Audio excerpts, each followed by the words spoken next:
Yo, welcome back to the Audio Theory Podcast. If you're new to the channel, please hit the like button as well as the subscribe button. What's good, Danny? How have you been? I've been good, dude. Great to see you, man. Had a good weekend in New York, which we'll get into in a second. Came back safe and sound, most importantly. Bro, I don't know about you, man, but at least you just hear all these horror stories over the last 6 months about flights just being canceled. Mm-hmm. So, bro, the anxiety, even with I know people know I fly standby sometimes, but I actually bought my ticket to New York this time, both ways. And bro, even with that, a purchase ticket in my hand, I still have anxiety. Yo, are we really gonna take off? Because yeah, dude, my boy's flight got canceled, so he was stuck in New York for an extra day. It's just it's honest, the once you actually just see that plane take off, you're oh, thank God, bro, because right. I'm not trying to get stuck anywhere. But yeah, dude, we'll get into the trip in a second. But overall, everything's good on my end. How are things with you? Nice. How was you had some big news in LA? Yeah, LA was dope. Shout out to my brother who proposed to his now fiance. Amazing, dude. So that was dope. We got to spend time together with him and his friends and my family at the Hollywood Bowl. So Boyz II Men and TLC were performing. So it was a nice throwback. Made me feel a little bit old, but because you knew all the songs? Knew all the songs, but there wasn't a single person there, I think, under 28. This shit was that sounds amazing. But that's the thing, I didn't have to, I wasn't on edge. I'm there's no one who's gonna fight. There's no. Dude, imagine being that guy going to Boyz II Men's concert looking for shit. I know. I'm you deserve to get your ass immediately sent to jail if you're angry at this kind of concert. Right. Imagine just getting it in during I don't know, waterfalls or some shit. Yeah. You just it triggers PTSD in you. You just fuck it. Yeah. Right. And my dad was able to at the Hollywood Bowl, if it's sponsored, or if I think they're called the LA Philharmonics or something, if they're performing with whoever's the band, you can bring your own alcohol and food. Oh wow. My dad had he had 50 Jamaican patties that we just all munched on. That shit definitely added some weight. Dude, but you were saying, we spoke about that you don't really eat patties like that, right? No, just because honestly, there's not very, at least in California, there's not a ton of Jamaican spots. I know in Florida and New York, they're everywhere, but yeah, there's so many Jamaican. Right. But out here, it's tougher. It definitely exists, but you kind of have to go out of your way to find it. So I just got you. Avoid it, and I would get fat as hell because it's so easy to eat 10 of them. And each one's probably I know I mentioned this before, but in New York, we overdo it because they sell the beef patties at pizza shops. So you can get the beef patty opened up. They'll add mozzarella cheese for you, add pepperoni, and then they'll toast it in the pizza oven. And then also you can put it in the middle of warm cocoa bread. Wow, that's overkill. That's 3 days worth of food calories. But it's so good, bro. Right? As a 14-year-old, dude, you had that for dinner, you were good so easily till the morning. Oh, for sure. Yeah, because I had some leftover patties, 2, and that I was done until dinner. So yeah.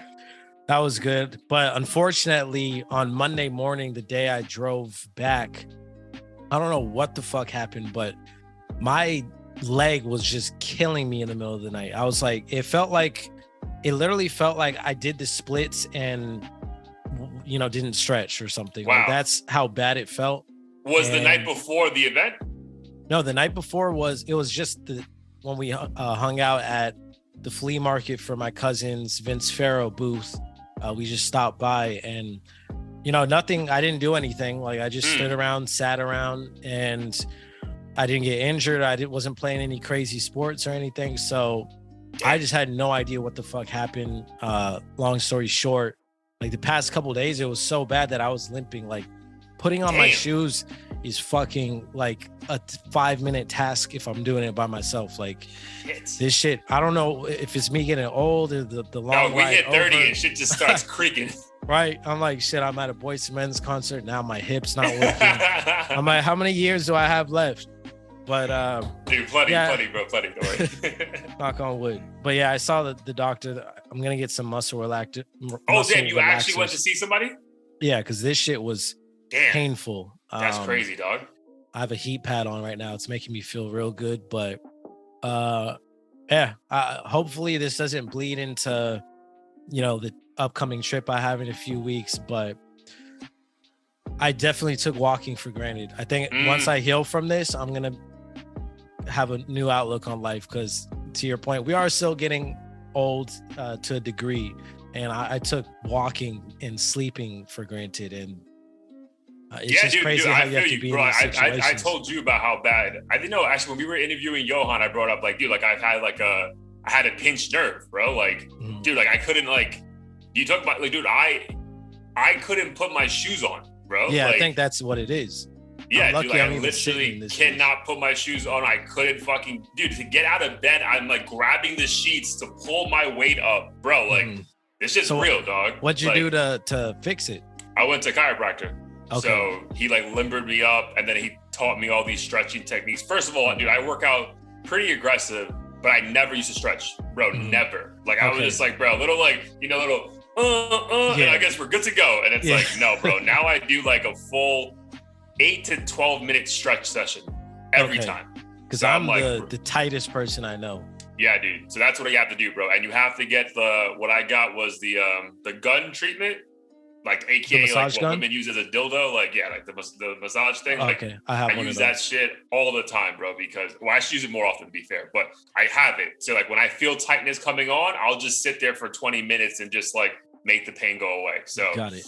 Yeah, dude, stretching is key, dog. So like, I'll get into the New York trick because that similar thing happened to me. So me and like usually when I go to New York, I don't know if you feel this way when you go to LA, but like if you have a short trip, does it feel like the pressure of like, fuck, I got to see family, friends, and maybe acquaintances in like a 2.5 day span? Do you ever feel that way? Yeah, it's like you're booked for a tour. Yeah, and it's stressful because at some point you need to realize like, yo, what about you? What if you don't want to chill with anyone? You know what I mean? Like, what if you just want to be in LA and have a day for yourself? Like, that's like, how dare you, you spoiled fuck? You know what I mean? Like, no one wants to hear that shit. So, dude, I warned my family because me and my boy are big Selection fans, obviously, which you know that. And they had a New York City concert. I'm like, bro, let's fucking go. We missed them in Miami 3 months ago. Let's go to New York. Let's book a ticket, get a hotel, do the whole fucking thing. So I told my family, listen, I'm gonna fly in a day early just to hang out with you guys and party with you at the house and everything. But Saturday and Sunday, I'm not here. So don't be like, oh, you're just in Brooklyn. No. Don't invite me. Don't ask to be invited. Blah, blah, blah. So dude, me and my boys just had 2 phenomenal days in Brooklyn, bar hopping, day drinking. And then the Selection Festival essentially was Sunday. Bro, so I remember at Coachella, the doors open at 12, but my girl and I only used to get there at 4 because, bro, standing for fucking 12 hours, same shit, bro. My back hurts. Dude, but this event was a 1-day thing. And, dude, they had some really good DJs starting at 2 o'clock, right? So, dude, we walked in at 2:30. Dude, by 7 o'clock, we're both like, oh, bro. And, like, dude, my arm was swollen, bro. Like, that's how bad it was because, like, Selection music, like yes, it's house dance, but certain DJs is really just lounge music, right? Like you're drinking, smoking, and appreciating it. So we weren't like moving, dancing. So bro, just standing for like 3 hours, nodding our heads a little bit, bro, at least for me, my entire right side went numb.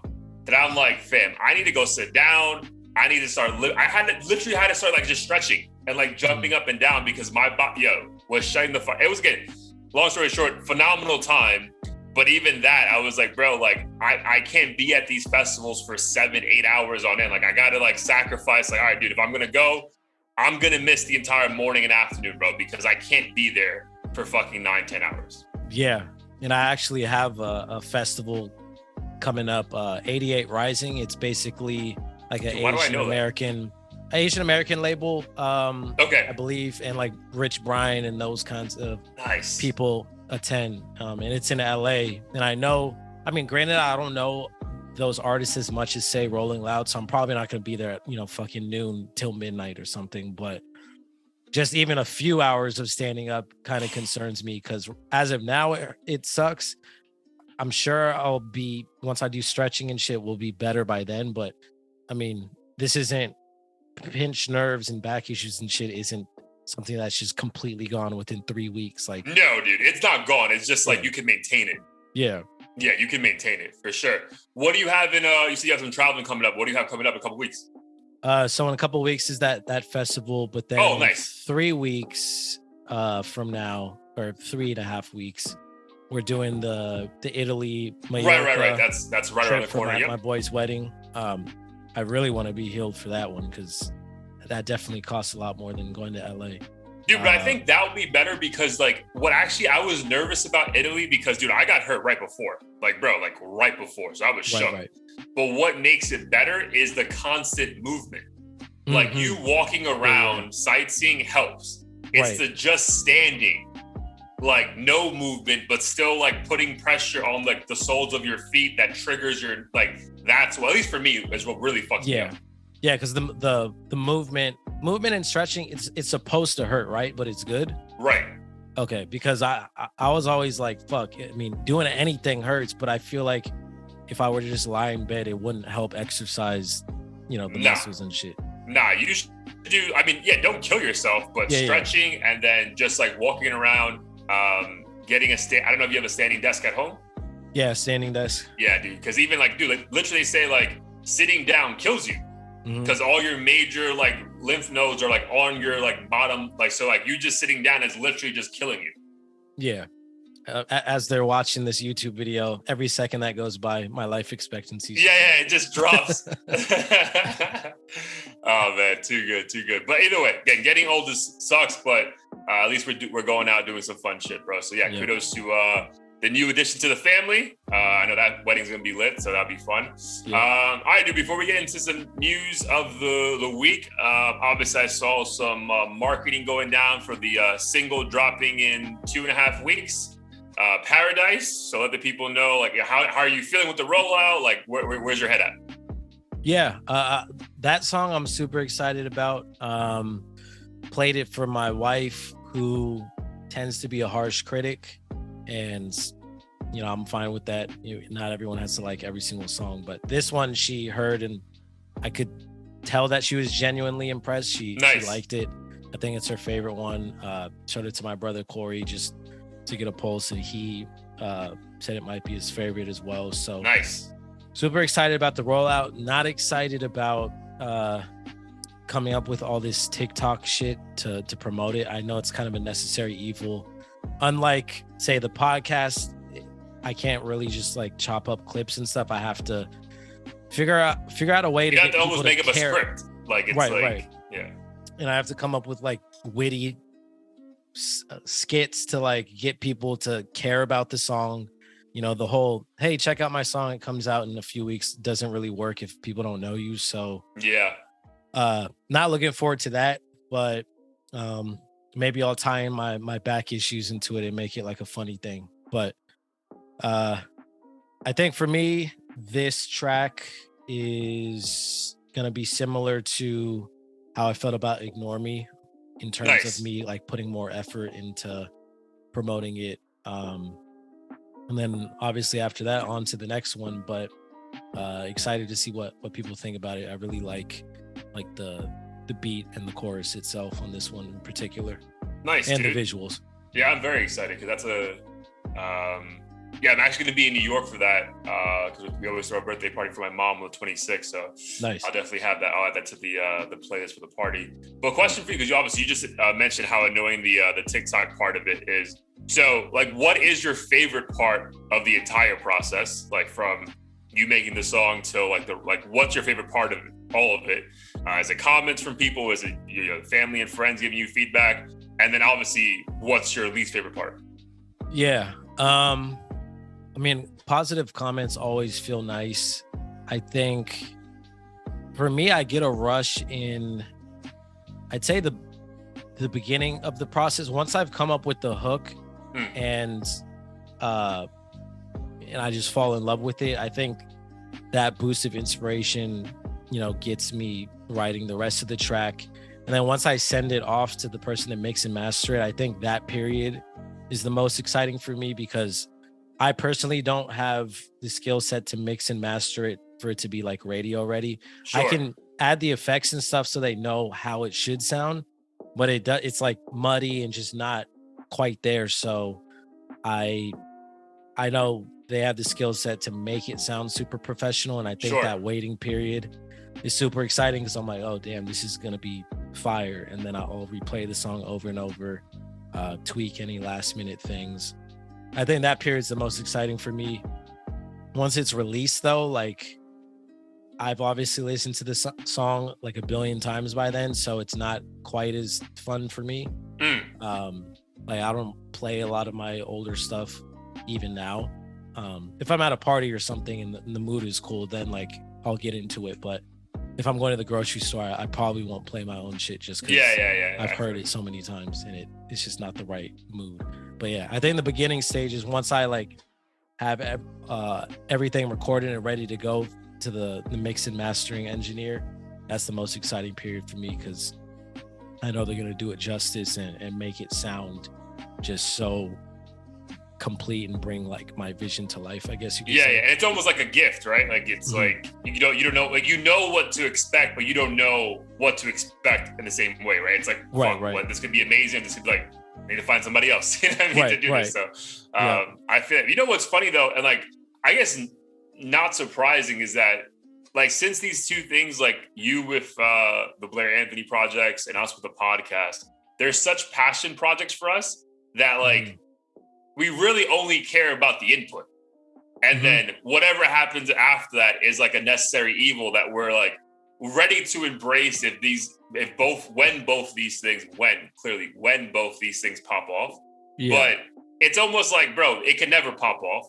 And we'll just be like, bro, I still have so much fun doing this shit. Why would we stop? Or why would we stop? You know what I mean? Like which is refreshing, right? Because we're clearly not doing this shit for, did you see my episode? Like, what were your thoughts? It's like, right. I'm sure after a while, like, yes, like I would reach out to you and everyone like, great job on the song. But like, we're going to support you, right? Yeah. And I know my family and friends fuck with me on the pod, right?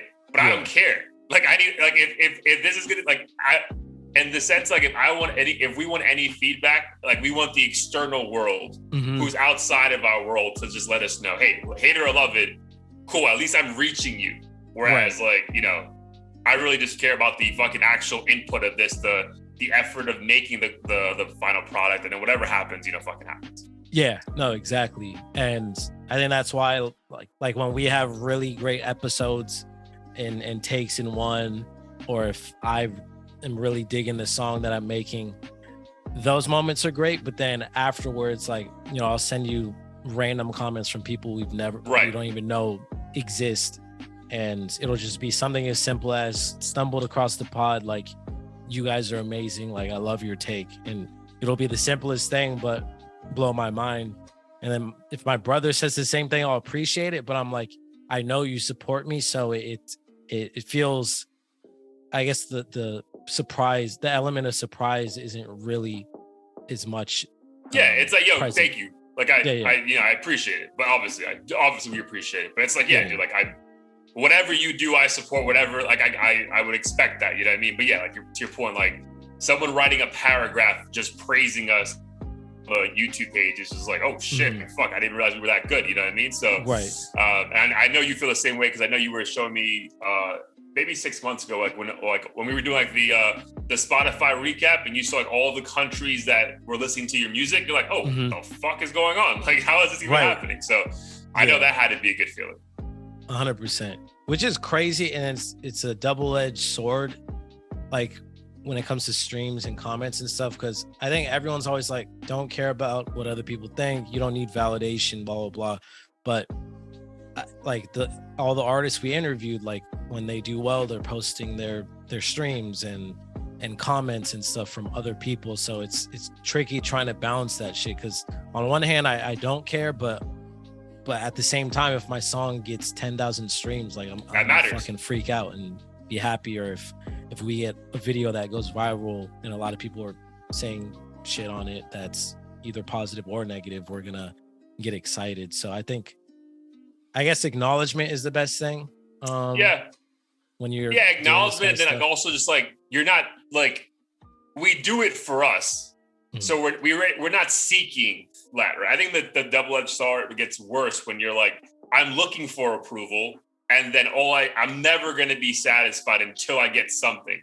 Whereas like, we're not looking for approval, but we're going to be doing this every week until like probably one of us has kids or something that just, it like fucks us up. But like, or the same thing with you in music, right? So like, we're not seeking the approval. Like you're not like you always I only make a song like the beat and the hook makes sense to me, right? Because if you only did it for validation or not even or acknowledgement, dude, you'd be pumping out songs every fucking week, just like, all right, let's just see what hits this week, right? And it's not that, thankfully, right? So I'm grateful for the space that we're in that doesn't feel forced. But I'd be lying to you if I wasn't getting more excited when I see, like you said, comments or a video that pops off, or same thing for you when a song just like, you just see random people commenting in your show. I'm like, yo, thank you. I'm glad you guys fucking acknowledge my boy is super talented, right? So that's exciting. Yeah, no, 100%. Cool. But Paradise is out August 24th, right? Which is a Thursday. Is that a Thursday or a Thursday? Wednesday. Wednesday? I started, experimenting with the days. I don't think at this level it means a whole lot. I figured middle of the week just kind of gives me a little more time and people more time as well, so that they're not rushing to listen to a shit ton of new music on Thursday night or Friday. That's it. As of right now, like luckily we're small enough that all these experiments we'll just figure out what makes sense for both projects. But good shit. All right, so let's get into it, man. I wouldn't say not a lot of news, but I know we specifically wanted to touch on a topic that again, it's not mass news, but it's a niche enough topic that I think enough people in hip hop would appreciate. We wanted to talk about Hitmaka, aka or formerly known as Young Berg. Just his overall story, his overall comeback story, his overall just presence in the game, which feels like has been over 15 years now. He's been. His hit singles came out 2007, 2008. So about 15 years. Dude, like right on the button, dude. So that's crazy. So I'll let you jump, take off with it, and I'll jump in. For sure. Young Berg, as we mentioned, back in 2007, 2008, really emerged to the top of the industry with his hit singles. I think "Sexy Can I" with Ray J might have been his biggest one. At the time. Yeah, dude, because I remember downloading that my freshman year in college, which was like, definitely 07, 08. Right. And the funny thing is that was actually one of the first like songs that I ever did myself. Like what I would do is take popular songs and I would just do a verse on it. Like I would have, the hook of the other person and maybe the verse, but I would just throw my verse in there. Like, some like mixtape shit. Yeah. Too cringy to listen to right now, but definitely was a fan. I was always a fan of Young Berg. Because he was swaggy, bro. He was cool. Yeah, he was swaggy. Like he wasn't super like crazy street or anything. Like it just seemed like someone, at least I at the time, wouldn't feel uncomfortable trying to like emulate in some way. Sure. I guess you could say. I think the ladies loved him. Who doesn't love these light-skinned rappers? There were a lot of them at that time, I think, too. Other ones. But he, at some point, I believe, got his chain taken by Trick's associates. He had that big ass Transformers chain, right? The Transformers chain. And he was just getting clowned left and right. And this was before social media was like super heavy.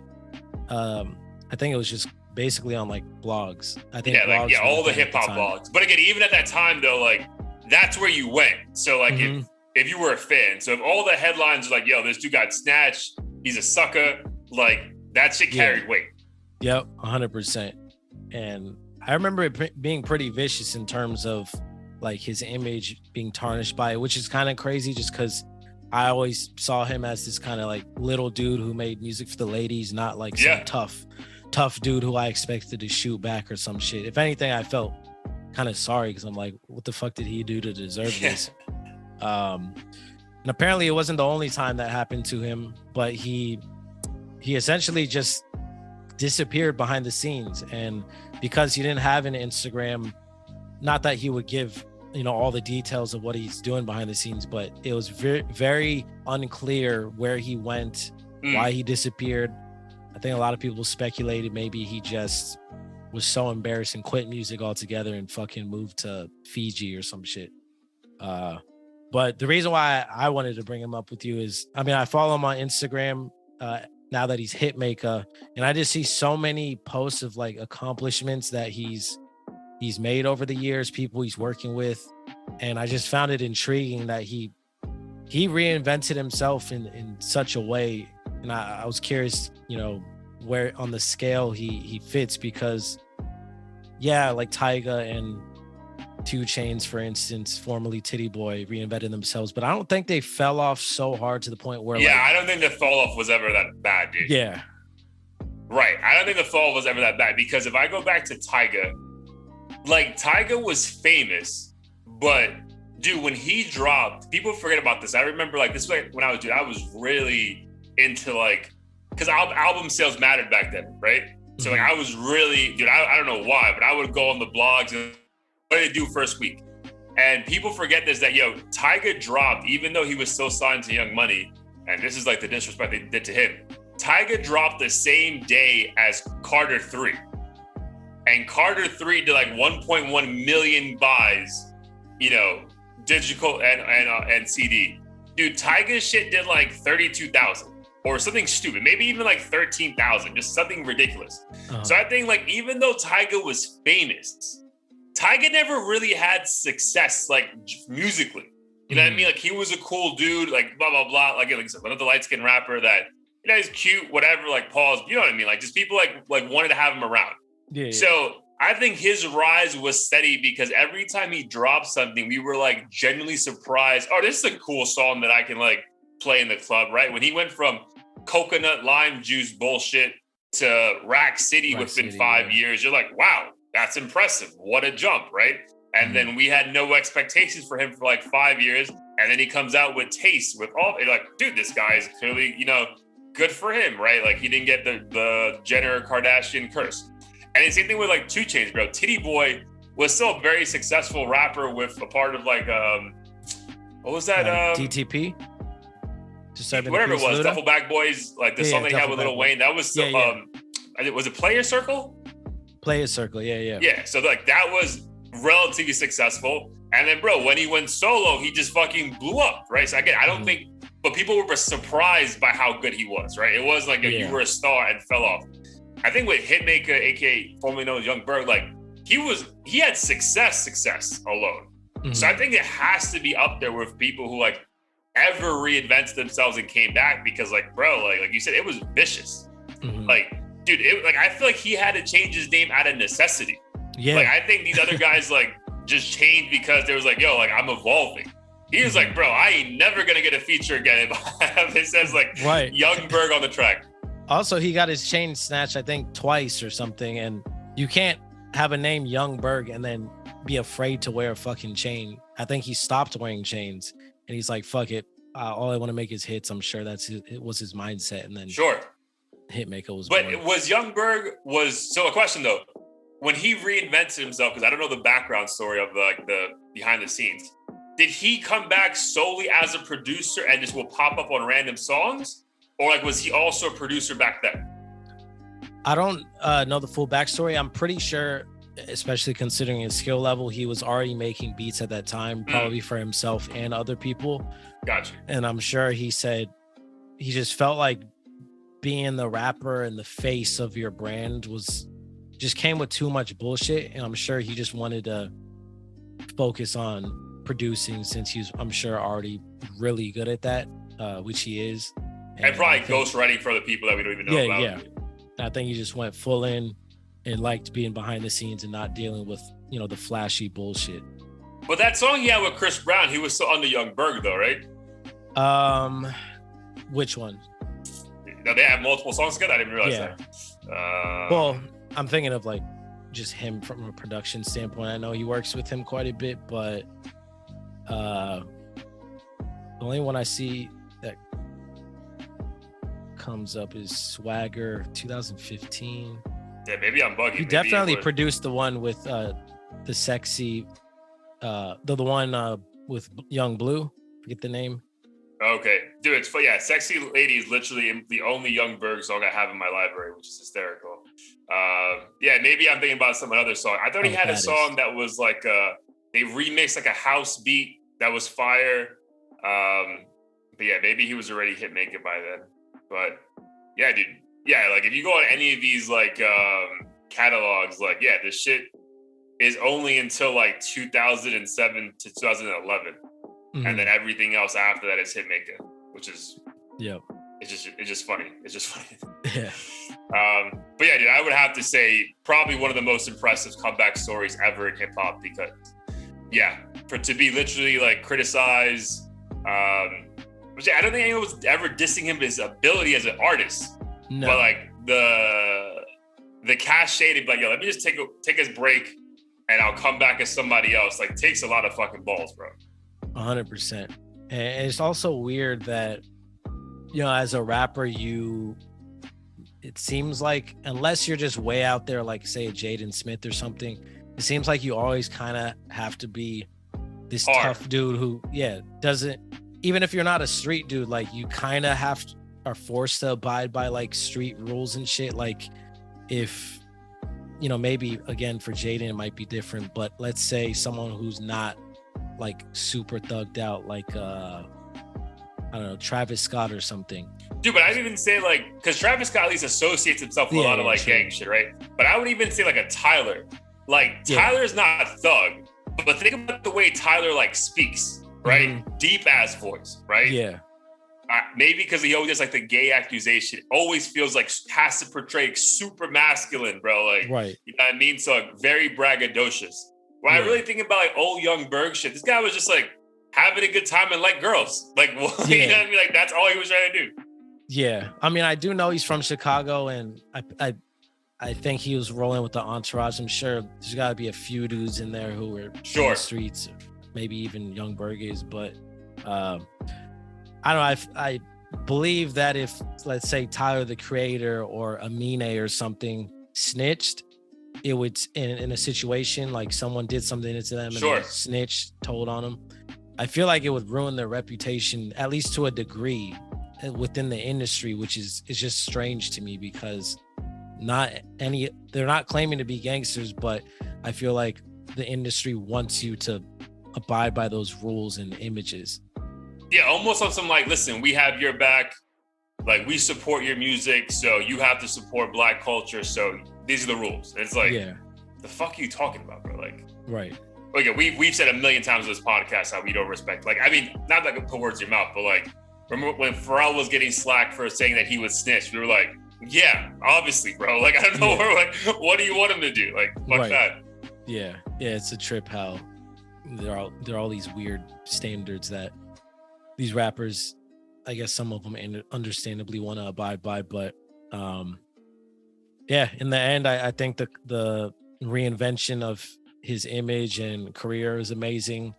I think part of me even wanted to only do production at first because unfortunately doing the music and kind of being the face of your own music, you do have to worry about the image aspect, and your image could be anything. Like, it doesn't have to be something that's inauthentic. It's just another thing to worry about. Whereas like Murda Beats, he can fucking be in pajamas and nobody will give a fuck. He'll just make dope beats and that's it.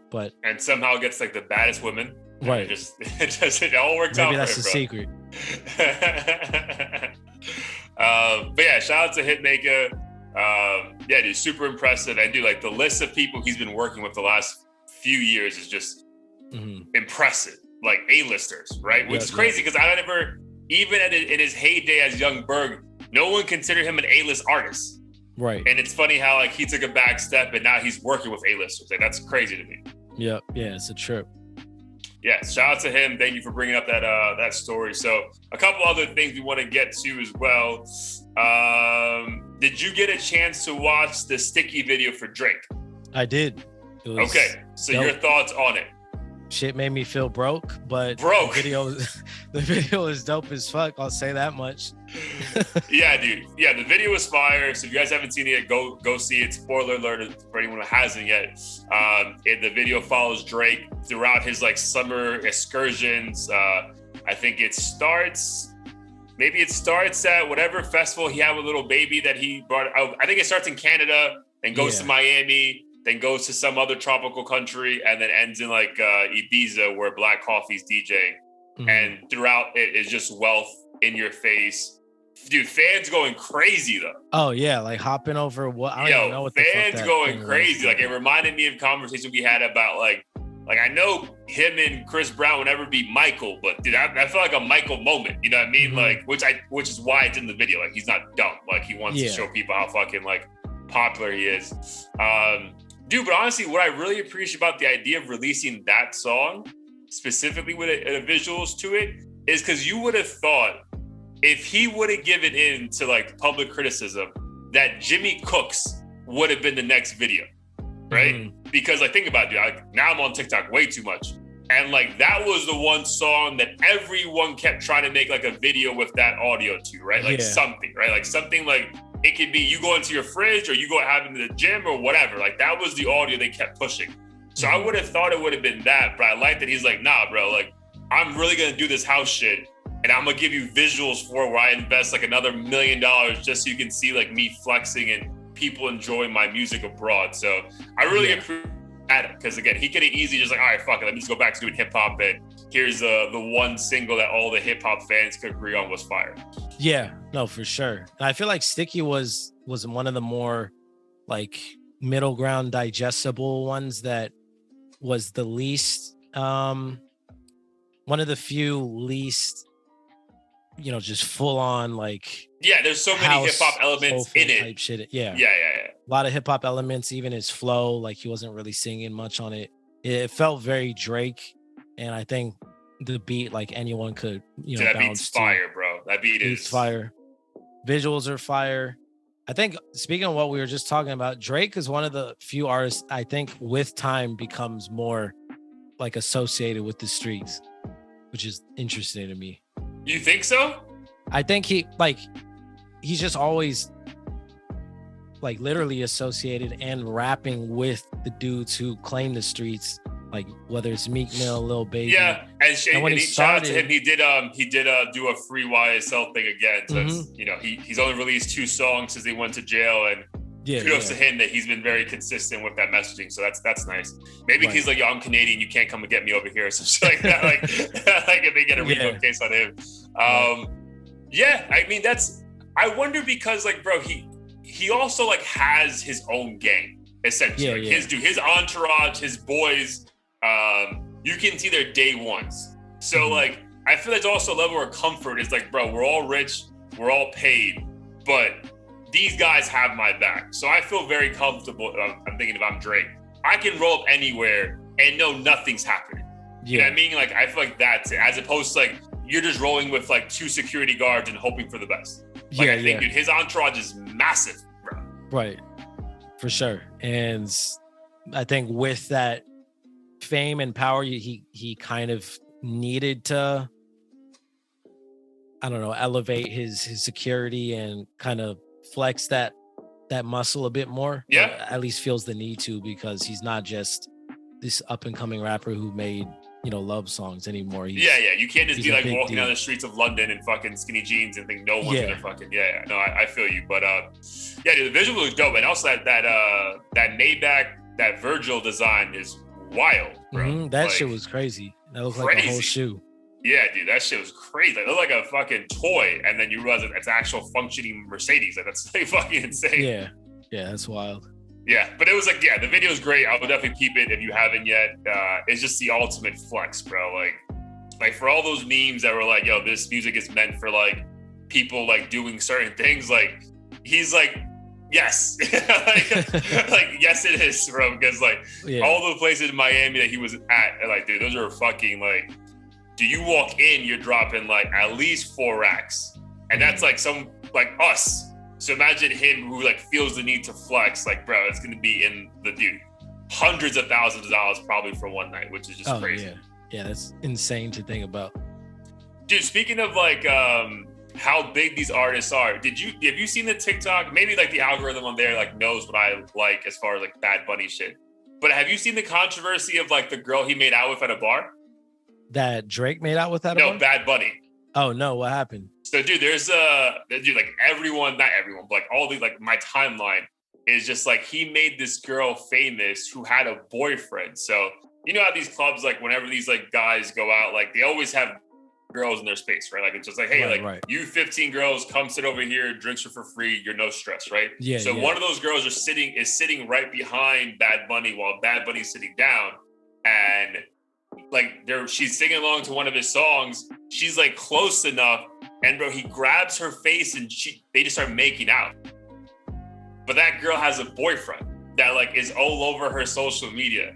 So dude, people found the boyfriend, dogged him, and they're like, bro, how can you get mad at her? You would have made out with Bad Bunny if you had the opportunity. And then, dude, he had to come out with videos like, yo, fuck it. The streets can have her, blah, blah. Dude, it's just like the power of like certain individuals, bro. If Drake or Bad Bunny like makes out with your girl, like it's a wrap. Like it's just like, it's over. And it's just like, dude, like literally like videos that are getting like millions of views is just like a 45-minute background story on like who the boyfriend is, who the girl is, her entire Instagram IG. I think she went up by almost like 100,000 followers. Like, bro, just wow. The power of these two dudes is crazy.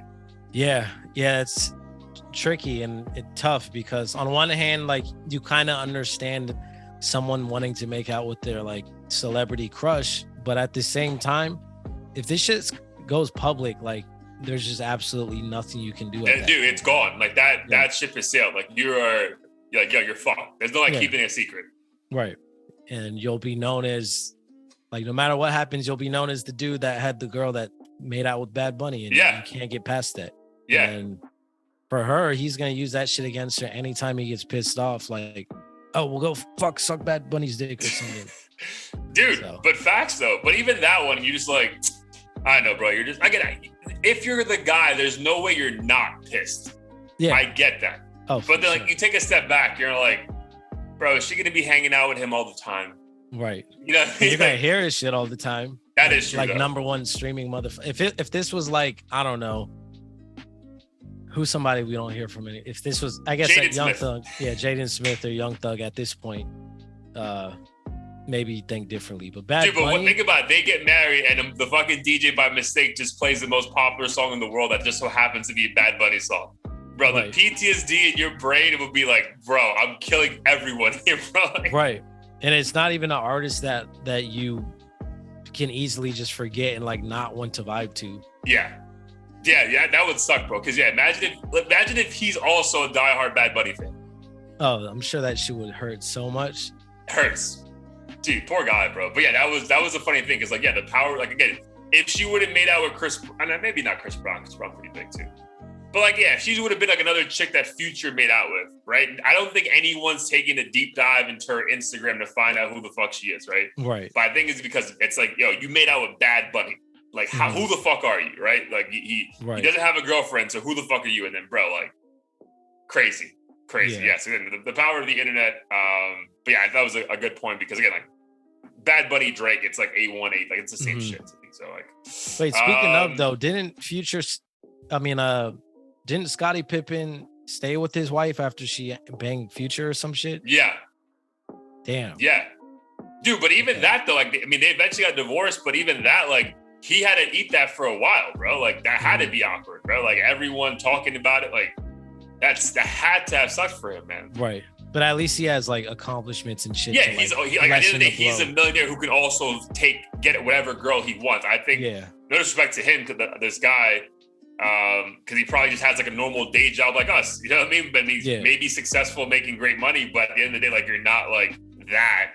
Like, you're just some like maybe a good looking dude, blah blah blah. So yeah, bro, that's an awkward situation. I still blame her though. Like, if there's someone like at the end of the day, like, you, like, I get it's your crush, but like, people have crushes and just like keep moving. You know what I mean?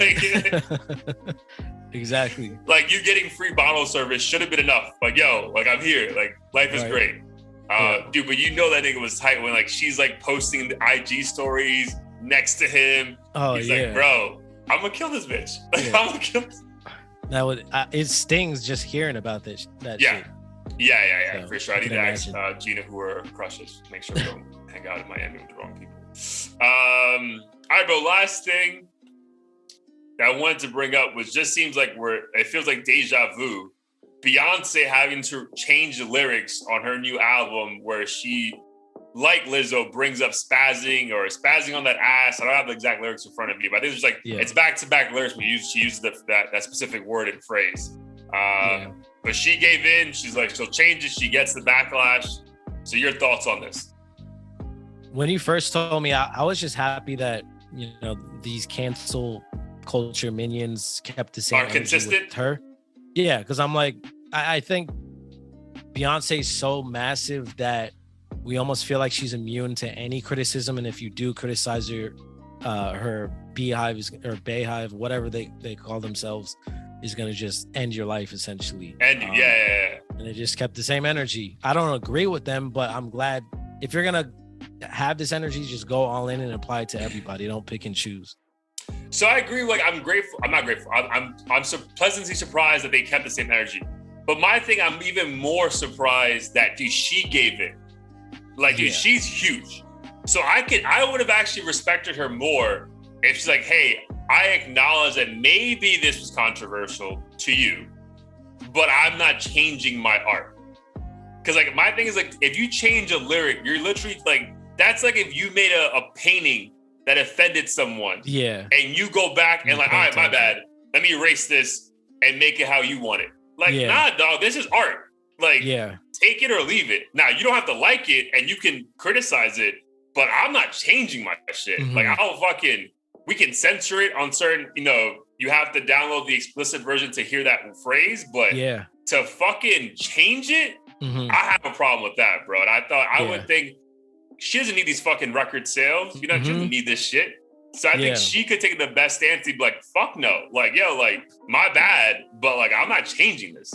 Right. That's a very, very good point. I think we've gotten to a point where we treat the art as just this commercial product you pick up at the grocery store or whatever, and can complain and, you know, or at the restaurant complain, get another dish instead that's fits your needs. Whereas if she said this word, like, she meant it, and you have no right to make her change it. You cannot support her after or not go to her shows, but maybe if she really wants, she could not say it at the shows or some shit. But I agree, it's ridiculous to change it after the fact.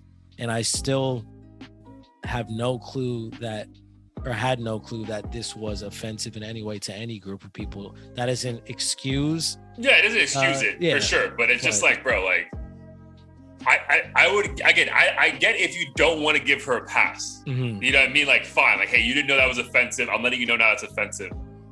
But, like, dude, to ask her, I don't even ask her, but to even think that she did this. Like, bro, you're the biggest fucking female artist in the world. Like, so what is that gonna do to anyone else? They're gonna give them more power. It's like, well, I don't like this word, so change it. Like, all right, let me change it then. It's like, no, dude, like, stand by your shit. Like, and that's my biggest thing. I don't know why, like, I keep coming back to this phrase, like, when it comes to, like, anything right now, but I'm like, yo, own your shit. Like, you wanted to use that word. Like, that's okay. Like, you can say, like, dude, this went with the flow of my song. I stand by these lyrics. I'm sorry if it offended you, and I will do better next time. Right, to your point, like, hey, at the shows, don't say the word then. But, bro, to change your fucking album because of this shit, like, get the fuck out of here. But again, it goes back to our point that we were saying about Kanye is a little bit annoying. Like, these digital fucking platforms, they just feel so easy to go back in, like, and it's like, no, dude, like, no, like, treat this shit like a fucking vinyl record. Like, it's gone. It's in the stores. You know what I mean? Like, exactly. And I think that's what sucks about whether you're a singer or rapper is, when you get big enough, you're no longer kind of yourself. You're, you know, a brand, you're a product, and people, you know, if you say that, you know, I don't know, Mercedes, like, their brake system fucking sucks, they're gonna change it eventually if there's enough complaints and sales go down. But, like, with art, it should be purely subjective. Like, if you don't fuck with me, just don't fuck with me. Like, I'm not gonna, you know, change what I do because you don't like it. And I get she has diehard fans that maybe are offended by this, but at the same time, it's like, she should just use that privilege of being as massive as she is, hopefully making music only that she wants to make, not because she has to, and then just ignore all the hate. But I feel like people are just so paranoid about getting canceled and losing their status that they're like, all right, fuck it, like, my bad, I'll just change it. Yeah, dude, because, like, but I wonder if this has anything to do, like, because I mean, I know for a fact, like, she has writers, like, that's well known. So I wonder if she's like, well, I didn't even write this lyric, so fuck it. Just throw them under the bus. Yeah, like, that wasn't even me. Donald and Katie. Yeah. You guys are off. No credits for this album. You guys, like, I wonder if it's that, right? Because maybe if it was a rapper, like if it was Jay-Z, to keep it like, in the family, like I can't see him doing that, bro. Like if he wanted to say the F word recently, because it went with something, I can't see him removing it. I can see him say, hey, dude, I'm trying to like Kendrick used the F word recently, and we're like, it is what it is, bro. Like, what I meant by it. I was trying to tell a story. I didn't try to offend anyone, right? I can't see those guys changing lyrics, but a Beyonce, again, I don't like that she did it, but maybe I'm wondering now out loud, like she just like, yo, I didn't even write this shit. So what's the point of dealing with the backlash if I didn't write this shit? Right. I think it's still bullshit though. Like I think you think these recent events with Lizzo and Beyonce and even I guess Doja Cat to a degree kind of imply that the female fan base is a bit more sensitive to this kind of language? Like I wonder if it's females or just like the not the trolls, but the people who are getting offended feel like the females may give in more than a male artist. Whereas like a male artist will stand by, and maybe a female artist a little bit more like sensitive to their fans. And they're like, all right, my bad. I need y'all. Like, even though you don't, because you're fucking huge. Because think about it, there was also a thing apparently last week where her album leaked like 24 hours in advance.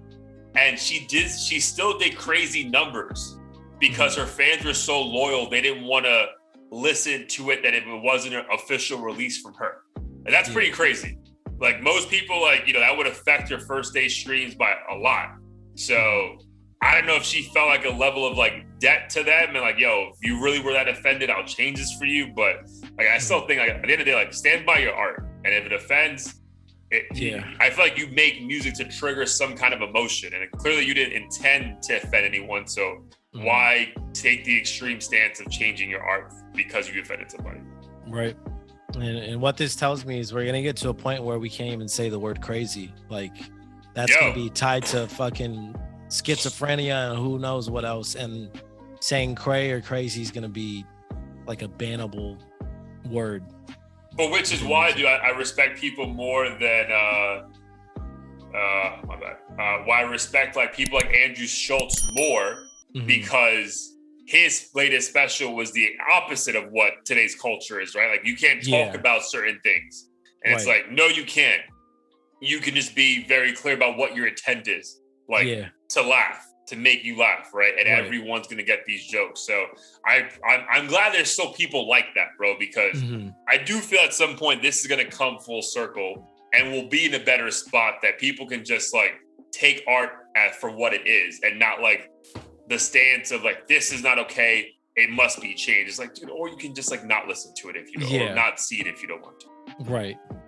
Well, I think that, the only difference with Schultz or comedians in general is I feel like they can, I don't want to say hide, but use comedy as a bit of a shield because people expect to get made fun of. Fair. Whereas in music, like, even if you say you very clearly didn't mean to offend or whatever, people are like, well, did he do it on purpose? Like the Tyga thing, like he claims the video was supposed to be comedic and he didn't mean any harm, but people didn't take it that way. But if Schultz made like a Mexican nacho joke or some shit, I'm sure people would be like, kind of bothered me, but he's supposed to do that kind of shit or something. I think, dude, the comedy thing is a great shield to have, but like still in this day, a lot of people are changing their comedy because they're afraid to get canceled. So it's still nice that someone's out there, being, taking a risk. But again, no knock to Beyonce. She's literally the number one female artist in the world for a reason, probably top 10 artist overall. But I don't know. I wish you would have taken a stance of like, nah, I'm not. Because now it gives, like if they push back on Rihanna or something, like, well, Beyonce gave in, so you have to give in, kind of a thing, right? Like they can always use that against other artists now moving forward. Right. Yes, sir. Anything you want to get into, bro, before we get into some Heat of the Week? No, let's dive in. All right, Heat of the Week, episode 116. About to come to an end. My guy, what was the song besides Boyz II Men that had you enjoying the weekend? Honestly, for me, there weren't a ton of uh new tracks that I was like, oh, this is like absolute fire. But I will say I did stumble across a new artist. His name is Warren Nice. Hugh. And he's actually going to be at the 88 Rising Nice. festival. You said And he has- Warren Hugh? Yeah, Warren Hugh, 2 words. And he just released a new album called Boy of the Year. But the song that caught my ear is called In My Bag. It's with Toby Lou, who I know is really popular too, but I honestly am not too familiar with his music. But this track was just a super feel good. Nice. It's hip tune. hop? Like, is it considered hip hop? No, I'd say it's kind of like, it's almost like alternative hip hop / pop, like something, I don't know, like Amine or I don't know if you're familiar with like Duckworth or Oh yeah, I know Duckworth. Yeah. like people like that. Like it's like that. It's not really hip hop bars and stuff, but it's still definitely like Because the derivative of production is built hip-hop. a certain way, it'll always be labeled hip hop. It's kind of like not yeah, really. like upbeat, jazzy, poppy hip hop, I guess you could Gotcha. say. Gotcha. But yeah, really fun, like feel good tune. Definitely something I might rock if I'm in that kind of environment, like a more laid back, just want to feel good and vibe out type thing. So I'll be Nice. checking out more of his music. Hopefully at this festival, I discover some other artists that I'm unfamiliar with. The crazy thing is he's only, I think, like 19 or some shit. I don't know where all these young kids are getting access to these tools and everything, but he's definitely talented. 100%. Nice, dude. And I mean, I'm assuming, is he relatively big? Yeah, he's pretty big. I think he has, I mean, not that this is, you know, a foolproof way to tell if someone's big, but he has like 130K followers on Instagram, quite a bit of followers on Spotify. Nice. Working with some pretty big names. So I definitely see him, you know, potentially being as big as Rich Brian, who he actually has a song with as well. Oh, dope, dude. Yeah, I'll definitely check it out, man. It's yeah, that sounds dope. But I definitely want to hear the feedback after seeing him live. Dude, for me, I came across this. Dude, people might be listening to this shit like, yo, bro, you're mad late to the show, and I'm like, I'm fine. But dude, I came across. Did you hear Steve Lacy's album yet? Mm-mm. Have you heard of Steve Lacy before? He sounds familiar, but I definitely don't think I've heard much from him. Okay, so he is more of like, I would say, a trap R&B. Nah, I would say more trap, like a mixture of like trap influence, but more like R&B soul leaning towards pop, which I know is like a lot of different things. But like once you listen to it, like you'll kind of get what I'm talking about. Okay. Dude, but he released an album like, I want to say like a month and a half ago called Gemini Rights. Dude, he has a song called Bad Habit. Like, it's wild because Gina knew what it was, and because like I guess it was one of the songs that TikTok just like ran with. But bro, this song Bad Habit is fire, bro. All right, like fire. And this is like an R&B song to the T, bro. It's about like he didn't know a girl used to like him, and now time has gone by, and it's like, fuck, I wish I would have known I had a chance. But like the way he describes all that, bro, just very well done song, like lyric wise, but then the beat and chorus is so catchy that you're just like completely sucked in, bro. Like it's a song like you will repeat that shit like over and over and over again. The rest of the album is actually just okay to me, but this song is a pretty tremendous standout. Nice. Now I'm glad you brought him up because I'm definitely always on the search for new artists and don't really stumble across them too often. So, bro, it's been a struggle. I mean, obviously, we need to be happy. We got a new Just Adam album that was good. Joey Badass was good.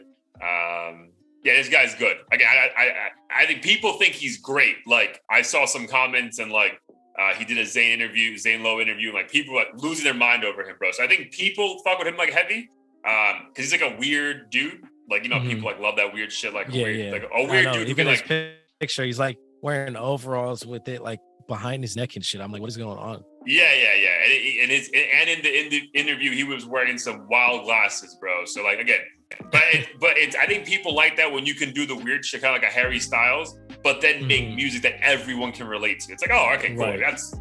Like, that's fine, dude. Be weird. Like, just keep making good music. So, yeah. Again, if anyone has it, again, I feel like most people have heard him besides like us for whatever reason. But if you guys haven't heard it, Steve Lacy, song is called Bad Habits on the Gemini's Rights album, which again is a very good album. But that song itself the album's only fucking like 35 minutes long. But Bad Habit, definitely the standout track for sure. Nice. No, we'll definitely check him out. Yes, sir. All right, brother. Another episode in the books. Always a pleasure. Let the people know where they can find us. Let's get out of here. Yes, sir. Catch us at audio-theory.com on all streaming platforms. New episode every week. We have the Spotify and Apple Music playlists on there as well as the merch, which you see Danny's rocking right now. Might have to get that color. That color is fire. Dude, I was thinking that, like, for some reason, I thought it looked faded.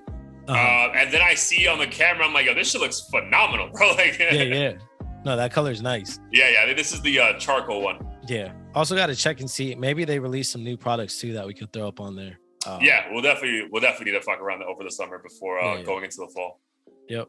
And as always, if you're an artist and you'd like to be interviewed, feel free to submit your music to us on Instagram or just email us at audiotheorymedia@gmail.com. But we should have a couple coming up over the next couple months. Just have to confirm dates and times and everything. But yeah, I think, dude, like I was trying to get my boy who's like, he's flying to like back and forth between Dubai. Like, I think like I feel like if you're an aspiring artist, like in the summer is the time to try to be out and about to get people to kind of like hear your shit. Like, I might be crazy, but I've seen like all my friends who are DJs like working the most they've ever worked in the last like month and a half. So again, kudos to them to have getting work, but it just feels like if you're a production person, like you are out there right now. Yeah, no, that theory might be true because one of the guys that I'm talking to, he's gonna be traveling. He just was doing a ton of shit, so I get it. Like, people, especially in this space, are busy, but we'll definitely get something in the book. So it's a matter of when and not if, I think. Yeah, 100%, bro. But I'm my guy. Hope your the legs get better. Appreciate just stretch it out, bro. You'll be all right. And all right, bro. But love you. We'll talk soon. Love you too. Peace. Peace.